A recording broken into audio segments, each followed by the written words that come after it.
tampak bangunannya teman-teman ya dari seberang jalan.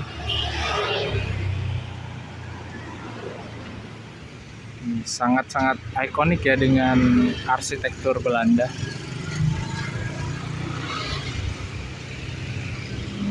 Dan di seberangnya terlihat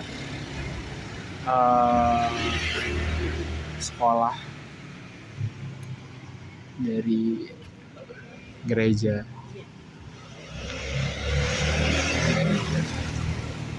Terlihat bangunannya berada pas banget di pinggir jalan Kota Depok.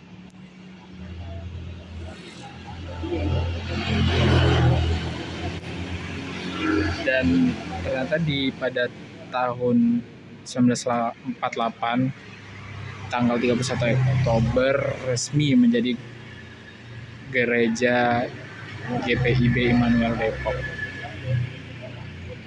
Didirikan pada abad ke-19 yang awalnya bernama Havermouth Church atau gereja Masehi. Oke, pada titik awal abad ke-17 dan Cornelis Kastelin, sejarah gereja ini bermula ketika seorang pejabat tinggi VOC bernama Cornelis Kastelin membeli lahan di kawasan Depok ini pada sekitar awal abad ke-17. Gereja pertama di Kota Depok. Kita lagi ada di depan Gereja Protestan Indonesia Barat atau GPIB Immanuel Depok. Nah, jadi sedikit mengenai sejarah tentang gereja ini. Pada titik awalnya pada abad ke-17 dan ternyata gereja ini merupakan gereja peninggalan VOC Belanda. Ya, terlihat juga sih dari arsitektur bangunannya. Dan di sini selain gereja, kawasan depannya juga ada sekolahan. Yang satu terafiliasi juga dengan gereja ini.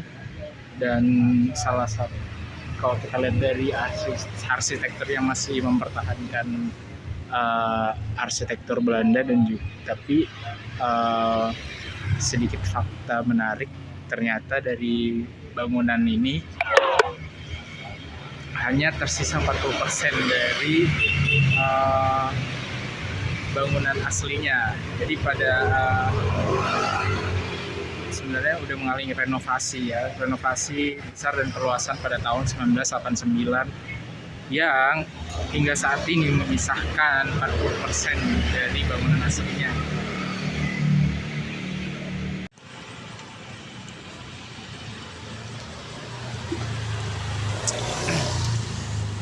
Kita baru aja selesai makan, jadi enak banget tadi baksonya bapaknya. Tadi waktu gue makan sambil ngecek-ngecek kan mengenai fakta menarik dari GPIB Immanuel Depok ini. Ternyata ada beberapa fakta yang nggak terduga tuh bagi gue. Salah satunya banyak background dari berdirinya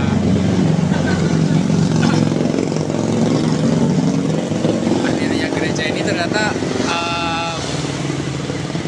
berawal dari warga luar, bahkan luar Pulau Jawa.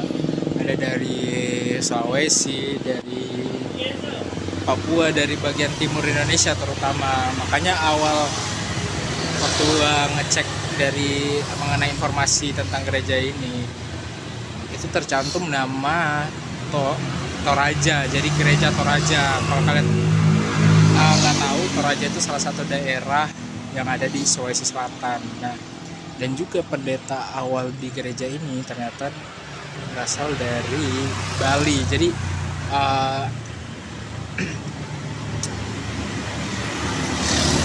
awal cikal bakal dari gereja ini dari warga luar Pulau Jawa gitu.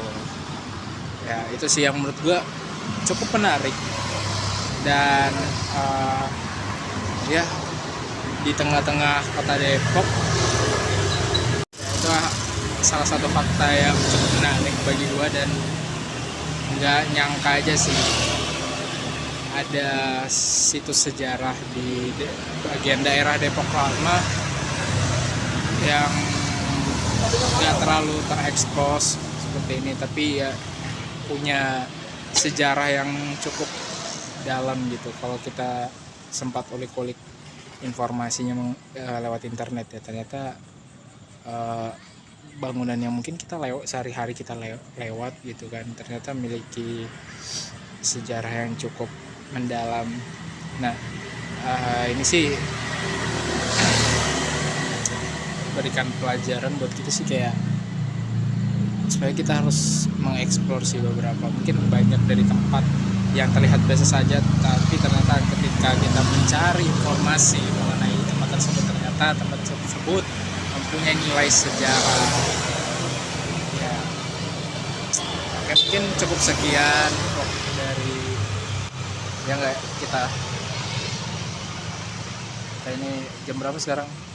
Sekarang tuh kita ada di jam 10 pas. Nah, kita 10 pas, nanti bentar lagi lah kita pulang ke Tangsel. Oke, next kita akan explore lagi tempat-tempat bersejarah lagi ngevlog lewat tukang bakso kan, kebetulan lagi lapar, jadi pada makan semua guys. Makan dulu, isi tenaga dulu, isi pondasi dulu kita. Ya, say hello dong. Main nambah 20 detik. Nah, depan